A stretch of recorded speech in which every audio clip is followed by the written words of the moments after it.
Lisa Miller talks about something she experienced on a subway train in New York City. Yes. Where, there was a gentleman who was having a really rough day, and he was, inviting people over to sit with him, and nobody wanted to because his behavior was erratic, and he was throwing pieces of his chicken lunch around, and trying to share it with people, and things weren't going very well, and everybody had moved away from him. And a grandmother and granddaughter who looked like they were wearing their Sunday best, going to or from church, went, and he invited them to sit with him, and they went and they sat with him. Yes. And they treated him like the precious soul that he is, and had a conversation with him. And, I think that grandmother clearly had transmitted that way of being to that grandchild. Yes. Because they did that without even speaking to each other. They just looked at each other. They knew that's the right thing to do. Yep. That's the loving thing to do, and they did it. It was such a wonderful encapsulation of what Lisa learns and ends up teaching, and now is continuing to perpetuate. And so when she talks about that in the book, she then quotes a piece from Matthew's Gospel. Mm-hmm. She's Jewish, but she saw that in that moment. Like, even just watching what happened in that moment, she didn't put that piece of Gospel passage together in that moment. She does that later. But that's what she saw in that moment. And so to see people actually live out that expression of faith faithfully. Yes. So in other words, not just read about it, not just say you believe it, but to just live it. Mm-hmm. That was what was so striking to her, was that these two people, a grandmother and a granddaughter, through those teachings and what you just said, which was having somebody in your life who talks about it but lives it as well, that idea of total love, total inclusion, and when it's just in their nature, then it gets instilled in somebody else, because it isn't about, I hear you say that, but you live something different. True. You don't even say it, you just live it. And that makes such a huge difference. Well, I think that's one of the challenges of the moment, because what you're describing isn't fake. And it's not about saying the right words or pretending. It's about actually modeling the behavior. And my mom always talked about Jesus as this beautiful light, and as a person, a human being that was giving. And so my perspective was through that foundation.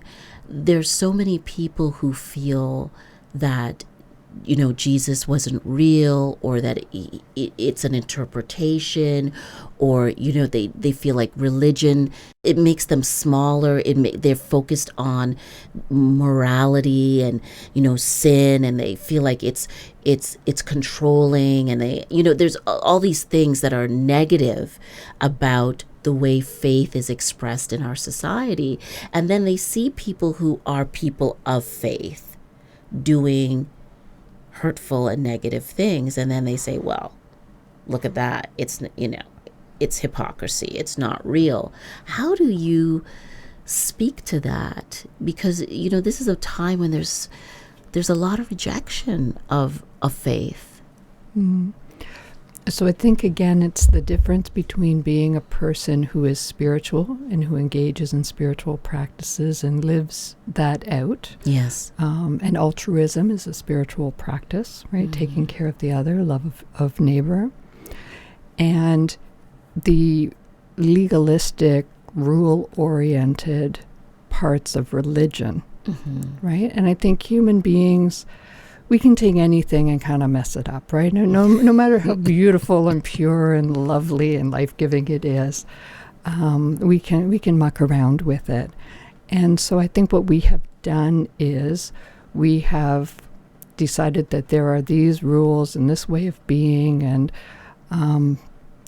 this interpretation of Scripture, which I would argue is Scripture is beautiful and can be interpreted in an infinite number of ways, but we can take the goodness of spirituality and make it look very, very negative. And that's what we tend to see on the news, too. Yes. Right? Yes. We see the worst of the worst, the people that are abusers, and the church that is exclusive and rejecting of, people who belong to the 2S LGBTQ community or women or Yes. whatever. But do you believe that it's not just about believing, but do you believe that it's not just about belief? Okay. That it's also about what the practice of faith does to you, that it changes you, or it molds you, or like in mindfulness, we talk about the practice, and that it is in the practice that you change. Yes. Is it in the faith and the practicing of the Christian faith that you change? It is in the spiritual practices in which we live out in our faith, absolutely. So it's like a caterpillar going into a chrysalis and changing and morphing and coming out a butterfly, right? It's that kind of change, and it's prayer and meditation and labyrinth walking and taking care of our neighbor. All of those things are what are transformative, just like being in that chrysalis.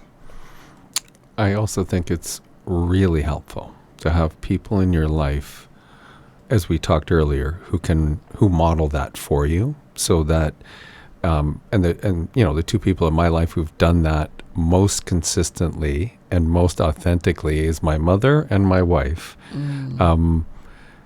Sue-Ann can.